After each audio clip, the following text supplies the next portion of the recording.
Hey there and welcome to a new video. In this one I'm going to be doing a super quick start guide inside of Redot. If you don't know, basically Redot is a fork of Godot. It is basically a brand new copy of the engine. That's why right now it is quite similar, or actually the exact same thing as Godot, but well, the people behind it, the people that are doing the changes in the engine, they are completely different from the actual Godot team. So well, I just wanted to introduce you to this engine, okay?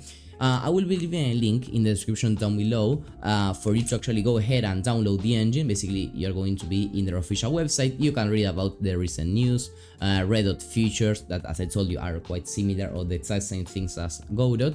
So you basically click here, download, and here I will just click download latest, okay, and a zip file will be downloaded quite similarly to Godot.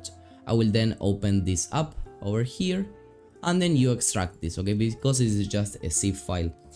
As in Godot, you will have the console, okay, that it is this one, as you can see, Windows 64 console, and then the one that doesn't say console is the actual application, okay. So I'm going to open it up. It will take just a couple of seconds until everything loads in. And well, here we have it, okay. So as you can see, the interface and everything is quite similar. The main difference is just the colors that you can see here is red. I will show you how you can actually change this to use the default Godot theme if you prefer to. And I will click here create. In Godot, as in Godot, you provide here the project name. I will just put Redot test. I will create it inside of my downloads, and then I will basically click over there, create and edit. We have here the Redot icon, and let's just give it a second. There we have it. Well, once again, you can see the interface is super similar or the exact same one. The only thing that is different is the colors, okay. There is one new feature that you could use in the 3D environment. Is that basically you can now change the horizon color. This is an option that doesn't exist in Godot. You can change both the sky and ground colors, but you can't change the horizon color. This option doesn't exist, but well, here it does. But well, for just a quick testing, I will actually create a 2D game, okay, or a 2D test, prototype, whatever. So first of all, I will organize my file system. So I will create over here scenes, okay, and also scripts, and with that is going to be more than enough. And I will create everything in just basically a user interface node. So I will call this one my main scene, and I will save it over here. And then I just want to do a super simple score counter, okay. So for that I will add a label. As you can see, the only different thing is once again the colors.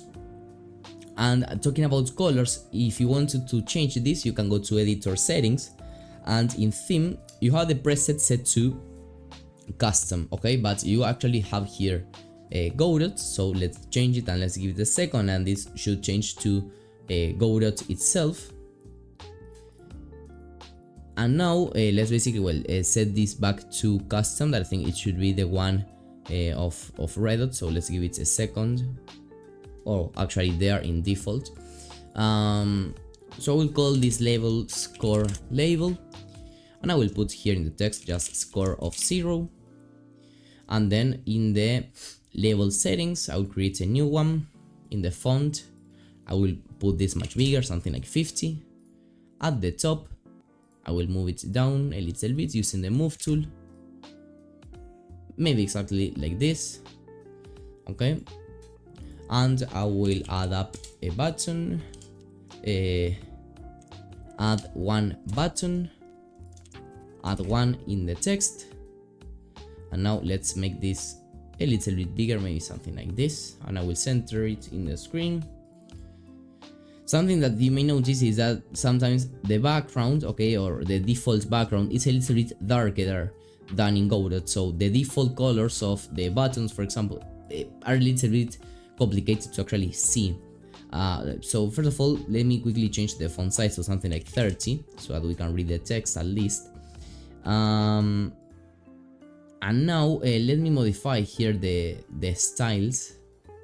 So for the normal style, for example, just for you to that I want to show you this. So for example, for the style box, let's give it a gray, but maybe something like that, so that we can differentiate it. Okay, so there we've got it.